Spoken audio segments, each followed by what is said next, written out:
Hey guys, I am super late to the party, but I just finished the Netflix adaptation of One Piece. I have not seen the original show, so I thought I could offer a different perspective. On its own merits, for newbies, is this show worth watching? I'm gonna go through each episode, rate them, and then at the end, rank them all. And yeah, let's go. Episode 1. I'm a big fan of how each episode has a different title screen. I haven't seen that since Frasier. Wow, that's a crossover I need. Next thing I knew, she ordered me out of the house. I barely had time to grab my pantaloons and buckle my swash. First off, episode 1 has great pacing. Many characters are set up, and I never felt like it was rushed. I understood all their quirks and motivations. I understood the general vibe of this world, its factions, and its madness. The music is swashbuckling fun, and there's a good variety of acoustic instruments. Without a doubt, the best part of the show, from this episode to the end, is the main character. He's not what I call an insert yourself here protagonist, like a blank slate. He's optimistic, but naive. He's cocky, with some fire in his belly, but true to his morals. The actor does good work, making him well-rounded and consistent. The voice, the mannerisms, that walk he does are all like building blocks to his character. This is the kind of person who actually instills joy in people's lives. You know those dipshits on YouTube who throw basketballs at strangers? They can learn a lot from Luffy as far as making the world a better place or more fun. The show is flawed, but it can at least stand on its own merits. Its loyal fan base don't need to sink to the depths of, using bots to spam comment sections with praise. Sweet Jesus, if you want to see something wild, check out the comment section on the Marvels trailer. It's like Skynet. This episode did overall a great job pulling me into this world, setting up the main characters, and I liked all three of them. For this episode, I'm going to give an 8 out of 10. I think it's a great setup. Episode 2. Uh-oh. Something about the clown doesn't work. I love his powers. The limbs flying around look fake as shit, but I don't think there's actually a way to make him look good. It's like the stretching. It's going to look unnatural, so why not lean into that? The problem I have is the performance and the dialogue. He's so mid. He's not scary. He's not intimidating. He's not funny. He's not clever. He's not that interesting. He's just some angry guy who seems like he rolled in from a different show and put on the clown nose. Maybe that's the appeal? It didn't work for me. If you want to watch a psychotic, murderous vaudevillian who is obsessed with the idea of pure art through violence, play the Fort Frolic section of BioShock. Sander Cohen makes this guy look like dump. I never got any kind of emotional response from Buggy the Clown other than slight annoyance.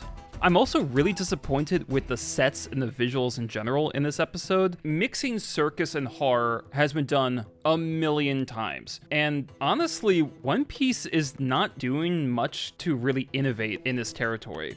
The music is solid, as always. The flashbacks I actually like, much more than certain other flashbacks that I'll get to. It's perfectly watchable, but mostly forgettable. I'm really struggling to remember large chunks of this episode, and I saw it 2 days ago. This feels very toned down and kind of dull.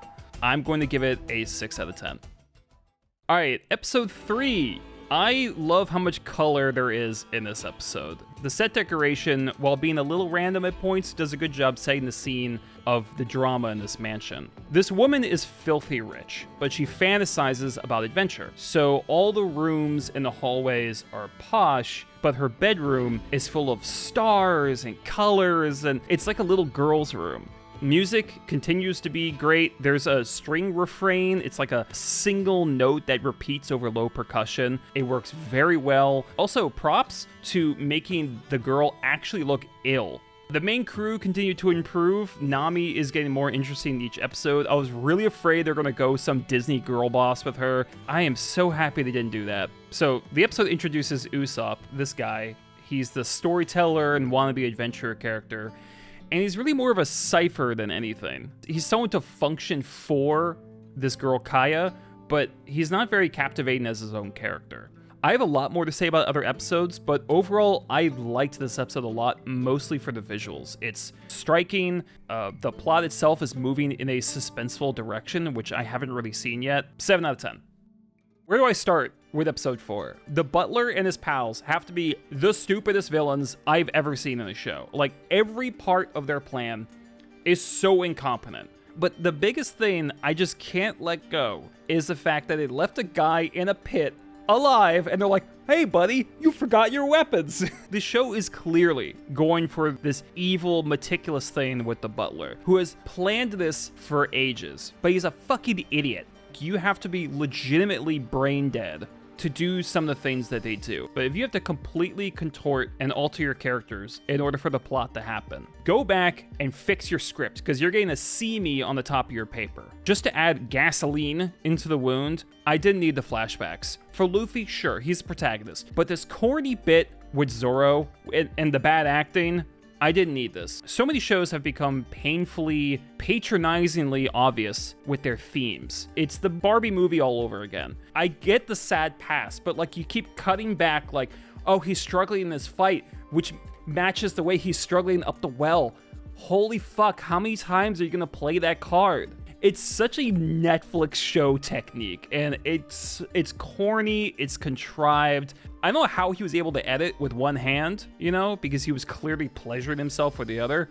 Whew, it varies, but some of the dialogue in this episode is horrendous. So Usopp's with Kaya, and Kaya goes, the security features, they keep the pirates out. And then Usopp goes, but now they're keeping the pirates in, with us.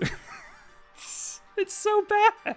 Speaking of Usopp, he's a very limited character. They run the boy who cried wolf metaphor into the ground, and the actor looks like he's gonna cry in every shot. 20 minutes into this episode, there was so much wrong, and towards the end, I just wanted it to be over. I know it's a fantasy, but that's a genre, not an excuse.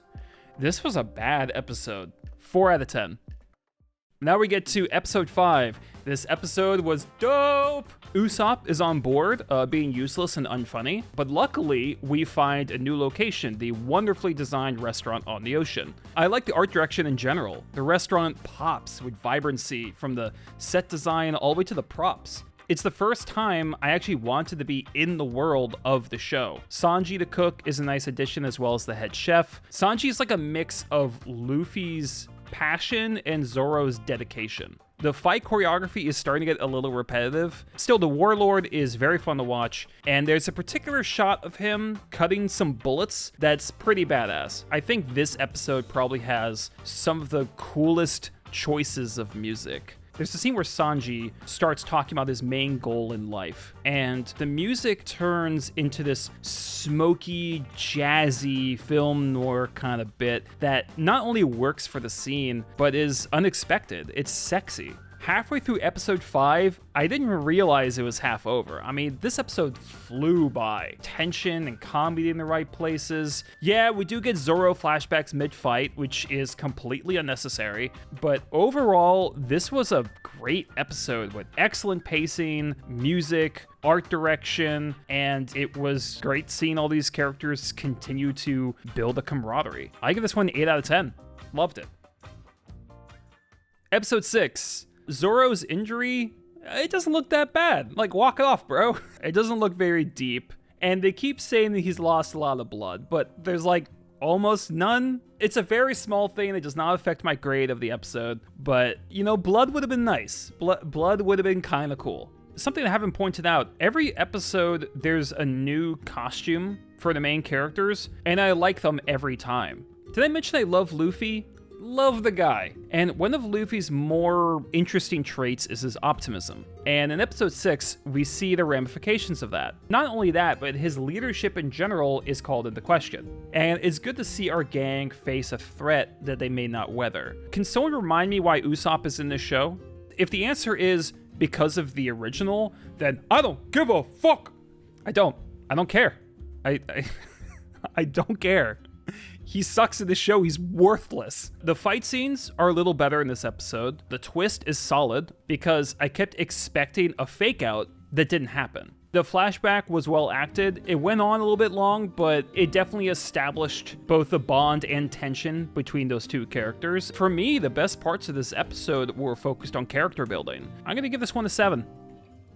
All right, episode 7. It's logical to use these flashbacks to flesh out the characters. The problem is, one, it's starting to get repetitive how every episode ends with a big, sentimental, bordering on sappy moment to wrap up this past versus present drama. And two, they're not as good as what's going on in the main story. It's like flashback on the autopilot. Question, can someone remind me why Usopp is here? I don't know how One Piece did this, but they managed to make fish pirates, a psychotic clown, and Butler Scissorhands boring. Speaking of Kobe and Mr. Dumbhair, their relationship is actually one of my favorite story arcs in this season. It's up and down, it's full of disagreement, jealousy, as well as a sense of duty and growing respect for each other. Nami's big, sad moment with the treasure chest is exactly what I'm worried about with modern content. Our attention spans go down, so let's establish and resolve a whole character drama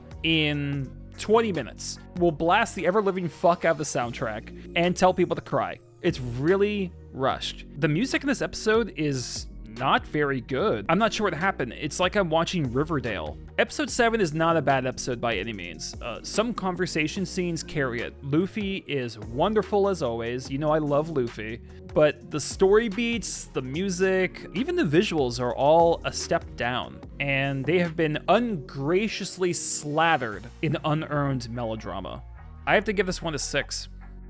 Episode 8, finale, whoop whoop. Can someone remind me why Usopp is still here? I'm a little mixed on some of the set design. The marine office and the map room in this episode, they look like sets. I'm also a little mixed on the color grading in this finale. We moved from a gray forest fight to a gray indoor fight, and then to a gray outdoor fight.